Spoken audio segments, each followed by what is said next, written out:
अमेरिकी राष्ट्रपति Donald Trump के हिसाब से ईरान इजराइल के बीच छिड़ी जंग अब सीज फायर लागू होते ही खत्म हो चुकी है, लेकिन असल में ऐसा कुछ हुआ ही नहीं है। जी हां, सुनकर चौंकिए मत, ये बिल्कुल सच है। आपको बता दें कि खबर सामने आई है कि जल्द ही इजराइल ईरानी सुप्रीम लीडर को मौत के घाट उतारने वाला है, जिसके बाद बवाल थमने का नाम नहीं ले रहा है।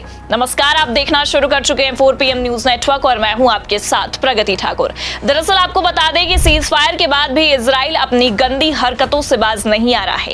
एक तरफ खुद इजराइल के रक्षा मंत्री ने खामेनेई की मौत के स्क्रिप्ट लिखने का बड़ा खुलासा किया है और दूसरी ही तरफ ये खुलासा होते ही हड़कंप मच गया है।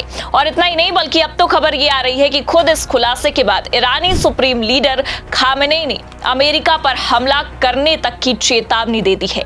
तो क्यों खामेनेई ने अमेरिकी राष्ट्रपति को खुली चेतावनी दी है, आगे आपको खबरें बताएंगे। लेकिन सबसे पहले इस रिपोर्ट में इस वक्त की बड़ी खबर के बारे में बात करते हैं कि आखिर कैसे खुद इजराइल के रक्षा मंत्री ने यह दावा किया कि कैसे इजराइल ने खामेनेई की मौत की स्क्रिप्ट लिख डाली है। खबर देखिए आप, भास्कर के इसमें लिखा है, ईरानी सुप्रीम लीडर खामेनेई को मारना चाहता था इजराइल, नेतन्याहू के मंत्री बोले मौका नहीं मिला। अमेरिकी रक्षा मंत्री ने कहा ईरानी न्यूक्लियर प्रोग्राम है तबाह। तो देखा आपने, जो अमेरिका ये दावे कर रहा था कि अब दोनों देशों के बीच सीज फायर लागू हो चुका है, अब दोनों देश शांति की ओर बढ़ रहे हैं, लेकिन ये तो खुद अमेरिकी राष्ट्रपति के दावों की पोल खुलती नजर आ रही है। क्योंकि आपको बता दें कि सीज फायर भले से लागू हो गया है, लेकिन खुद इजराइल ही सीज फायर का पालन करता आपको नजर नहीं आएगा, जिसका साथ अमेरिका ने देने के लिए खामेनेई तक को सरेंडर करने की धमकी दी थी। जी हां, आज वही इजराइल अमेरिका के खिलाफ जाता नजर आ रहा है। पहले तो सीज फायर के तुरंत बाद इजराइल ने ईरान पर हमला करके सीज फायर का उल्लंघन किया, जिस पर खुद ट्रंप ने आपत्ति जताई, बकायदा ट्वीट करके इजराइल को धमकी दी कि हमला रोक दो। लेकिन अब तो हद ही हो गई है, मामला इतना ज्यादा पेचीदा हो चुका है कि एक के बाद एक फिर इजराइल ने बेशर्मी की हद पार कर दी है।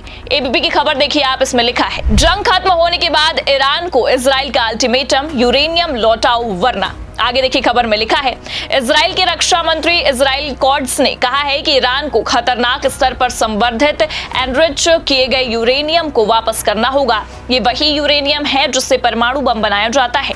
कॉड्स ने साफ कहा है कि अमेरिका और इजराइल की ओर से ईरान को संयुक्त रूप से यह संदेश दिया गया है कि उसे अपना एनरिच यूरेनियम सौंपना होगा।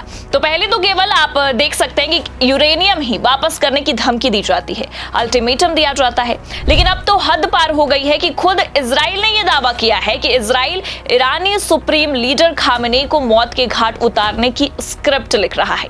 देखिए भास्कर खबर, इसमें आगे लिखा है, इजराइल के रक्षा मंत्री इजराइल कॉड्स ने गुरुवार को कहा है कि इजराइल ईरान के supreme leader Ayatollah Ali Khamenei को खत्म करना चाहता था।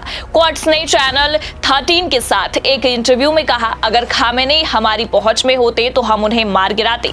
कॉड्स ने कहा है कि इजराइल खामेनेई को खत्म करना चाहता था, लेकिन ऐसा करने का कोई मौका नहीं था। कॉड्स से जब पूछा गया कि क्या इजराइल ने अमेरिका से इसकी इजाजत मांगी थी, तो उन्होंने जवाब दिया, हमें इन चीजों के लिए किसी की इजाजत की जरूरत नहीं है। तो पहले रक्षा मंत्री ये कहते हैं कि ईरान यूरेनियम वापस करे, और फिर आप देखिए हद तो तब हो जाती है जब रक्षा मंत्री की ओर से ये बयान निकलकर सामने आ रहा है कि इजराइल ईरान के supreme leader Ayatollah Ali Khamenei को खत्म करना चाहता था। अगर खामेनेई उनकी पहुंच में होते तो इजराइल उन्हें कब का मार गिराता। हालांकि रक्षा मंत्री का तो यह भी कहना है कि सब करने के लिए, ये सब मामले करने के लिए अमेरिका की इजाजत की जरूरत नहीं है उन्हें। मतलब आप सोचिए, पहले खुद इजराइल इस युद्ध में अपना लोहा मनवाने के लिए अमेरिका के आगे गिड़गिड़ाता है, और जब अमेरिका ने नेतन्याहू और इजराइल का साथ देने के लिए अपने ही पैर पर कुल्हाड़ी मार ली है, अमेरिका खामेनेई का सबसे बड़ा दुश्मन बन चुका है, तब जाकर इजराइल के रक्षा मंत्री ये कहते हैं कि हमें इन सब मामलों में किसी की इजाजत की जरूरत नहीं है।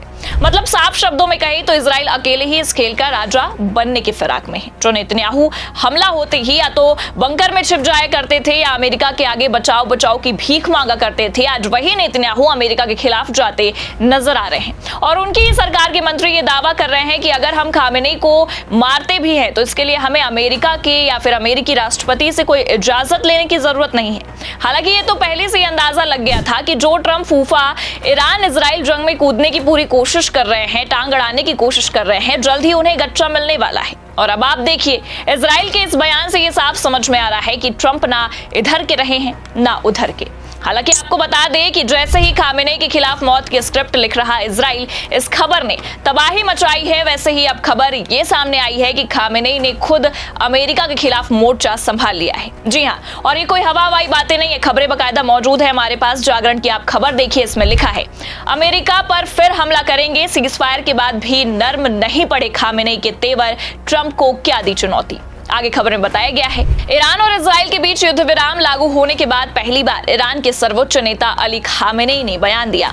उन्होंने कहा कतर के अमेरिकी सैन्य अड्डे पर हमला कर ईरान ने अमेरिका के मुंह पर तमाचा मारा है। यह अमेरिका का सबसे बड़ा सैन्य अड्डा है। उन्होंने अमेरिका को भविष्य में ईरान पर दोबारा हमला न करने के लिए चेताया, कहा कि उसका परिणाम और ज्यादा घातक होगा। बुधवार को हेग में राष्ट्रपति डोनाल्ड ट्रंप ने ईरान के परमाणु कार्यक्रम दोबारा शुरू करने पर उस पर फिर से हमला करने का बयान दिया था, जिस पर उन्होंने पलटवार किया। अब आपको बता दें कि ईरान के मीडिया चैनल खामेनेई का ये धमकी भरा वीडियो वायरल कर रहे हैं, जिसमें बाकायदा खामेनेई ने अमेरिका और इजराइल को धमकी दी है। और इतना ही नहीं, वीडियो में खामेनेई ने अमेरिकी हमलों को लेकर भी अमेरिका के राष्ट्रपति डोनाल्ड ट्रंप को एक्सपोज कर दिया है। कहा है कि रविवार को जो 3 परमाणु संयंत्रों पर अमेरिका के हमले के बारे में अमेरिकी राष्ट्रपति दावा कर रहे हैं, वो बढ़ा चढ़ा कर बता रहे हैं, जबकि वास्तव में उस हमले में अमेरिका को कुछ भी प्राप्त नहीं हुआ है, ईरान का कोई नुकसान ही नहीं हुआ है। देखिए खबर, इसमें लिखा है ट्रंप का बयान सुनकर कोई भी व्यक्ति बता देगा कि वो सच्चाई को तोड़ मरोड़ कर पेश कर रहे हैं। वास्तव में अमेरिका ने इजराइल को हार से बचाने के लिए ईरान पर हमला किया। खामेनेई ने ईरान के लोगों को जीत की बधाई दी और सुरक्षा बलों के साथ कंधे से कंधा मिलाकर खड़े रहने के लिए देश के नागरिकों की प्रशंसा भी की। हालांकि आपको बता दें कि अमेरिका ने तो अब खुद घुटने टेक दिए हैं, ये तो निश्चित ही है। लेकिन यहाँ हैरानी की बात यह है कि इजराइल ने जो दावा किया है और जिस तरह से इजराइल ने खामेनेई की मौत के स्क्रिप्ट लिखने का बड़ा खुलासा किया है, वो कहीं ना कहीं इजराइल के साथ साथ अमेरिका के लिए भी आने वाले समय में मुश्किलें बढ़ा सकता है। क्योंकि ये तो आप भी जानते हैं कि किस तरह से ईरान ने इजराइल और अमेरिका को उसकी औकात दिखाई है। इस युद्ध के दौरान ईरान ने अमेरिका पर ही हमला करके ये दिखा दिया कि आगे किसी भी देश में ये हिम्मत है नहीं कि अमेरिका को वो जवाब दे सके, लेकिन ईरान में है। और बस इसी वजह से अब इजराइल गीदड़ भभकी ही दे सकने के लिए काबिल बच चुका है। क्योंकि अगर अब इजराइल की ओर से कुछ भी शुरुआत की गई तो ये आप भी जानते हैं कि इसका अंत बहुत ही खतरनाक होगा। लेकिन फिलहाल आपको क्या लगता है, क्या ईरान इजराइल की धमकी को ऐसे ही जाने देगा या ये तूफान से पहले की शांति का क्लाइमेक्स है? अपनी राय कमेंट करके जरूर बताइए। खबर आपको कैसी लगी, लाइक और शेयर जरूर करें। चैनल पर अगर नए हैं तो सब्सक्राइब और ज्वाइन करना ना भूले। देखते रहिए 4PM न्यूज नेटवर्क। नमस्कार।